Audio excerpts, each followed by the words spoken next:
Maka langkah yang berikutnya Allah pun meminta kita sederhana sekali. Allah tidak menyuruh kita kamu S1 dulu, kamu S2 dulu, kamu S3 dulu, kamu punya pengalaman dulu baru nanti aku tolong. Enggak. Allah cuma minta kita segera ambil wudhu, sholat, yuqimunas shalah. Yang ketiga adalah wa mimma razaqnahum yunfikun, dan kemudian keluarkan sedekah kita. وَالَّذِينَ يُؤْمِنُونَ بِمَا أُنْزِلَ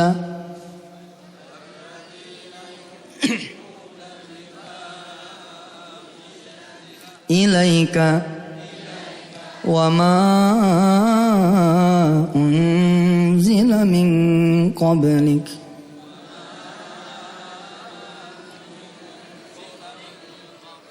وَبِالْآخِرَةِ هُمْ يُوقِنُونَ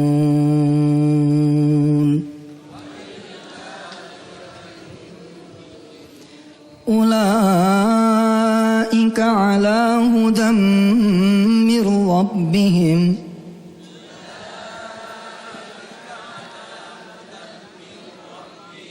وَأُولَئِكَ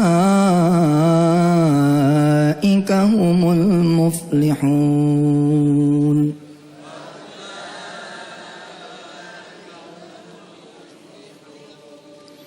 Innalladzina kafaru sawa'un 'alaihim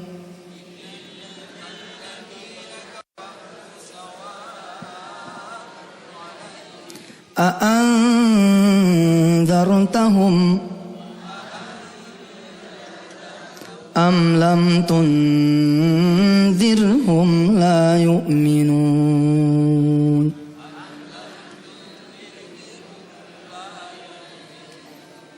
Khatamallahu ala qulubihim wa ala sam'ihim wa ala absarihim ghishawah wa lahum azabun. Terus Shadaqallahul Azim. Ibu dan bapak yang dirahmati Allah, setelah mendengar peringatan ini, kalau saya tidak belajar untuk next jadwal, untuk saya tidak belajar lagi untuk jadwal yang berikutnya, maka jadilah saya yang disebut oleh Allah Subhanahu wa taala, innal ladzina kafaru sawa'un 'alaihim anzartahum am lam tunzirhum la yu'minun. Yusuf Mansur, kalau kamu besok ketemu yang kayak begini lagi lalu kamu tidak ngangkat tangan, wait, sebentar.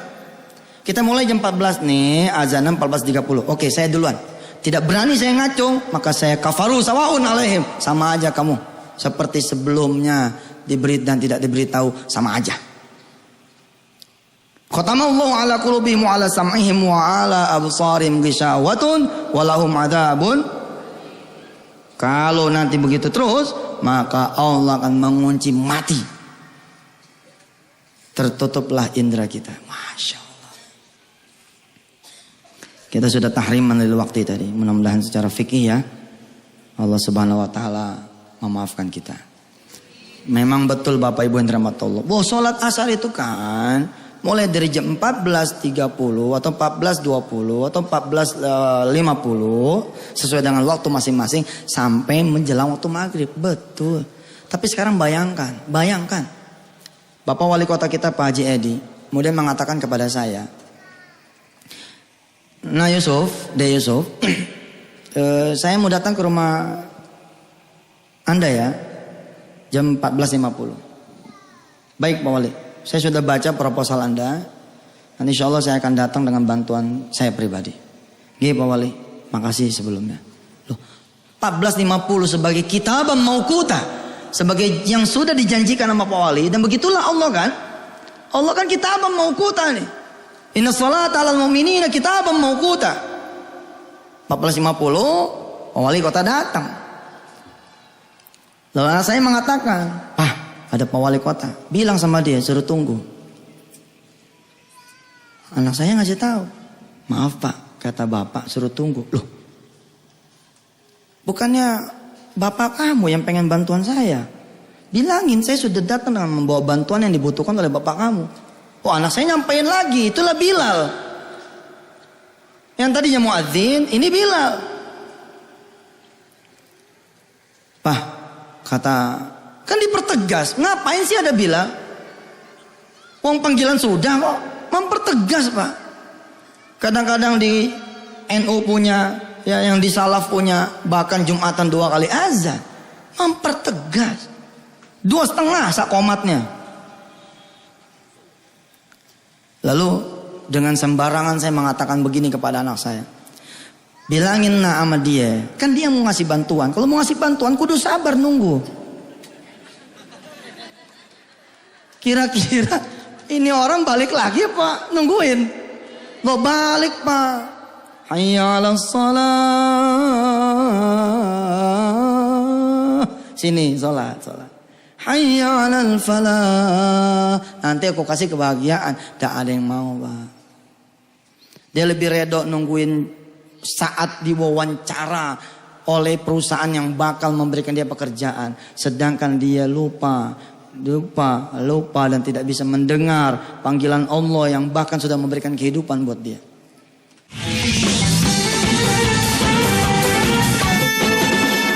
Ibu bayangkan lagi ibu, betapa kecewanya ibu dan bapak. Sudah telepon ke anak kandung nih. Nanti emakmu nih mau datang bawa opor buat cucu kesayangan emak. Bapakmu pun mau menghadiahkan ayam jagonya yang dia sayang sebelum dia menutup mata untuk anak emak yang emak paling sayangin. Jadi besok kamu jangan kemana-mana, jam 8 pagi emak sama bapak mau datang. Kamu siapin cucu-cucu emak, dandanin yang rapi supaya emak datang seneng, supaya bapakmu datang seneng. Begitu jam 8 datang, Pak, Bu, rumah anak kita dalam keadaan terkunci. Padahal kita sudah mengatakan kepada anak kita, besok emakmu mau datang jam 8. Datang bukan dengan tangan kosong, datang dengan bawa opor ayam kesukaan cucu emak, dan datang dengan ayam jago kesukaan bapakmu yang mau diwariskan kepada kamu sebelum dia menutup mata. Lalu datanglah tetangga kita. Ada apa ya Bu ya? Oh saya janjian sama anak saya. Oh iya ya. Tapi saya lihat dari jam 6 loh enggak ada. Oh. Gimana Pak? Oh sudah kasih sama tetangga aja udah ini. Kasih ayam jago dikasih dia. Terus opornya gimana? Kamu punya anak gak? Punya Bu. Ya udah buat anak kamu. Yang untung dia Pak. Loh itu sih lokanya itu. Logikanya itu.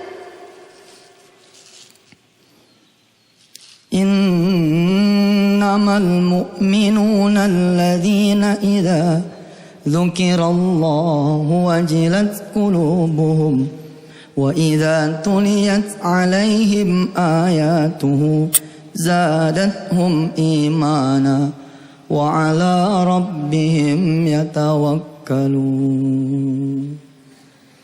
Harusnya kita sebagai orang beriman, kita yang datengin untuk emak kita ya.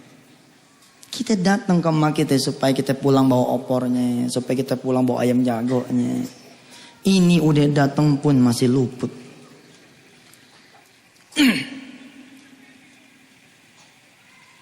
Alhamdulillah saya melihat ada beberapa orang yang gelisah.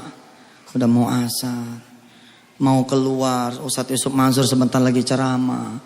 Mau keluar, Pak Wali Kota lagi sambutan. Mau keluar, dia enak pakai Munir.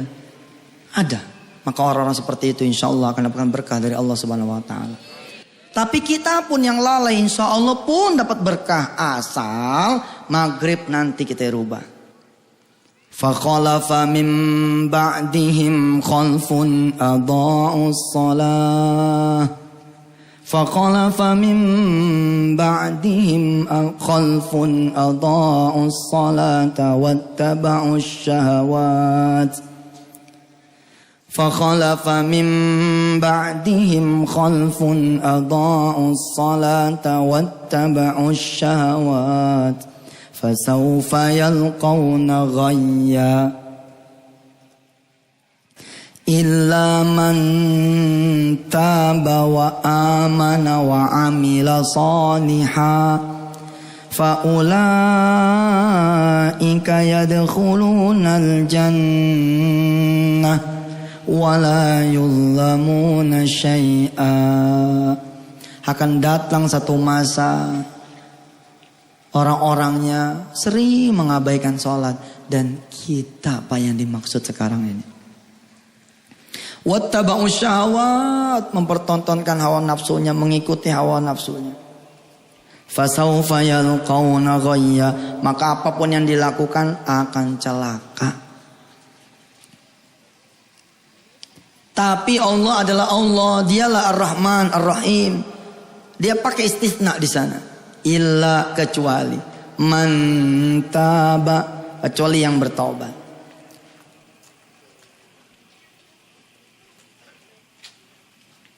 Ikut saya yuk. Mana? Ada nemuin orang. Bisa nggak nunggu lohor sebentar aja? Oh, boleh. Illa man taba. Illa man taba, dia sudah bertobat. Nunggu lohor dulu, baru kemudian nemenin temennya. Seorang guru dapat jam 11 sampai jam 12. Dia terima, tapi illa man taba. Seperempat jam dia pakai untuk ngajar, lalu kemudian 5 menit menjelang azan dia minta kelas yang dibimbingnya berangkat menuju masjid. Anak-anak sekalian, walaupun di sekolah ini tidak ada peraturan sholat berjamaah, insya Allah mudah-mudahan kepala sekolah bisa mengerti. Karena saya sudah bicara dengan beliau, bahwa di jam saya nanti saya akan mengajak anak-anak saya untuk sholat berjamaah. Siapa dari ananda semua yang ikut Bapak, mudah-mudahan nanti otaknya dibenterin tanpa belajar. Banyak Pak pasukan yang dipinterin, yang dimenangkan tanpa berperang. Banyak para jenderal yang dimenangkan tanpa punya pasukan. Banyak orang miskin yang bisa beli sesuatu tanpa pakai duit, karena Allah terlibat di dalamnya. Ketika si guru tersebut mau dan mampu begitu, lalu jam 11.20 sholat lohor, jam 11.30 balik lagi ke kelas, 11.30 sampai jam 12 lalu melaksanakan sisa pelajaran, maka Allah tersenyum dan akan meminterkan anak-anak ini lebih daripada mereka yang belajar habis-habisan. Allahu Akbar walillahil hamd.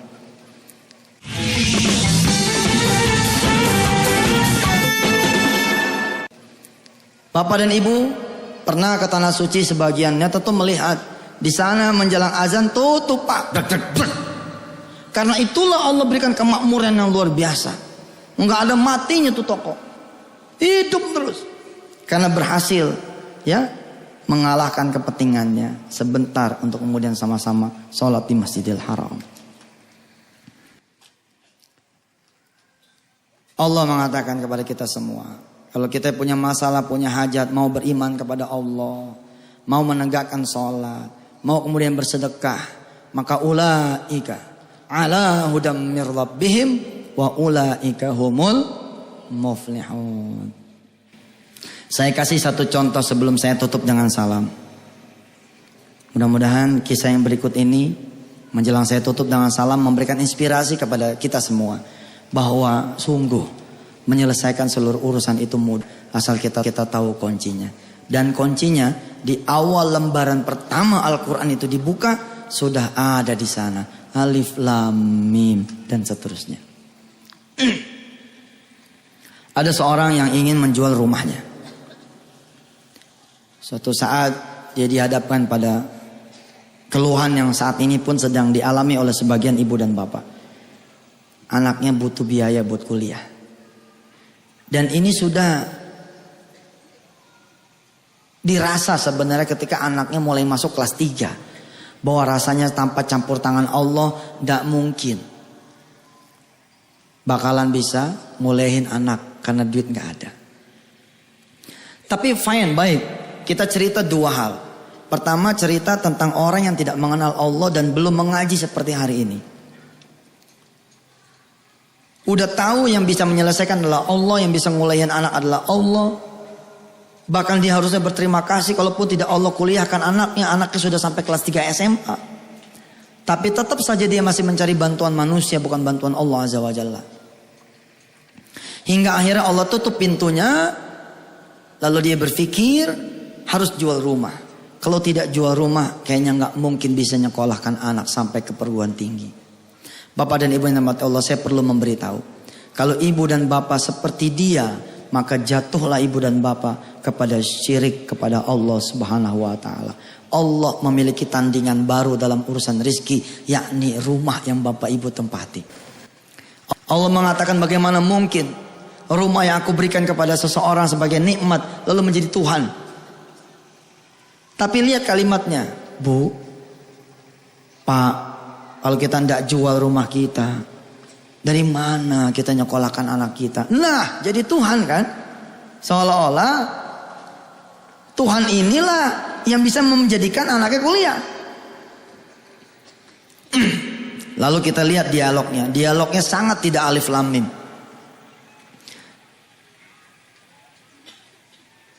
Apa kata si ibu? Kayaknya sudah waktunya rumah kita dijual. Iya, bapak pikir juga begitu.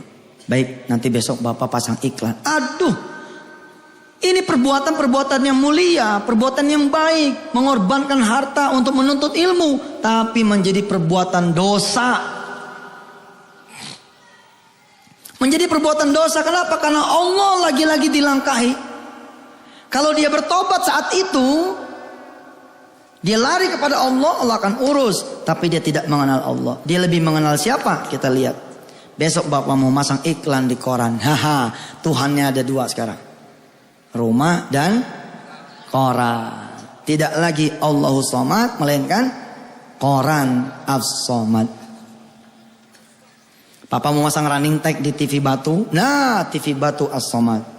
TV Batu menjadi Tuhan dia yang ketiga. Nanti bapak hubungin si fulan saja jual-jual rumah. Tuhannya ada 4. Tuhan yang keempat adalah teman yang jual-jual rumah.